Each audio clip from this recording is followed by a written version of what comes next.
आम आदमी पार्टी के लिए लगातार बुरी खबरें आ रही हैं। अब तो आम आदमी पार्टी के कारनामे देखकर कोर्ट भी हैरान है कि आखिर कैसे एक राजनीतिक दल ऐसा कर सकता है।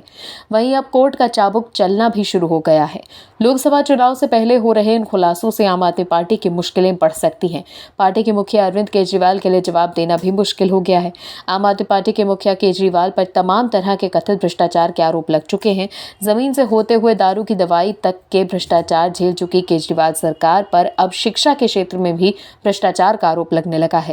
केजरीवाल साहब जो कहते थे कि हम कट्टर ईमानदार लोग हैं, उनकी ईमानदारी का दर्शकों आलम यह है कि उनकी नाक के नीचे कथित तौर पर फर्जी प्रिंसिपल दिल्ली के स्कूलों में दाखिल हो गए। आखिर कैसे हुए कथित तौर पर फर्जी प्रिंसिपलों की दिल्ली के स्कूल में दाखिला और आखिर कैसे खोली जा रही है केजरीवाल सरकार की पोल, बताते हैं आपको इस रिपोर्ट में। दिल्ली के मुख्यमंत्री दिल्ली के सरकारी स्कूल में 35 नए प्रिंसिपलों की नियुक्ति को चुनौती दी गई है। दिल्ली हाईकोर्ट में इन सभी प्रिंसिपलों की नियुक्ति की जांच कराए जाने को लेकर एक याचिका दायर की गई थी। अब अदालत ने इस मामले में दिल्ली की केजरीवाल सरकार से नोटिस भेजकर जवाब मांगा है। याचिका में कहा गया है कि अदालत संबंधित अथॉरिटी को यह निर्देश दी गई कि इन स्कूल प्रिंसिपलों की नियुक्ति की जांच वो करे। आरोप लगाया गया है कि इन सभी ने फर्जी दस्तावेज दिए थे।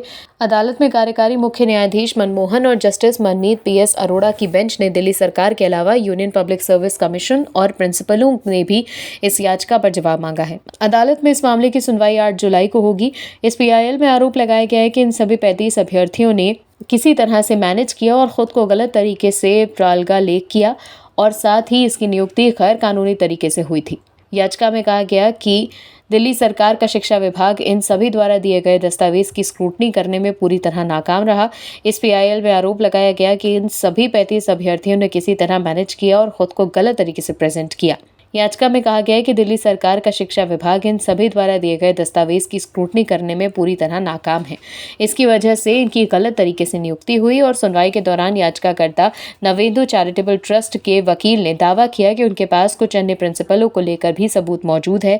अदालत ने इससे पहले याचिकाकर्ता से कहा कि उनके खिलाफ भी आरोप लगाए गए हैं कि उन्हें भी इस केस में पार्टी बनाया जाए।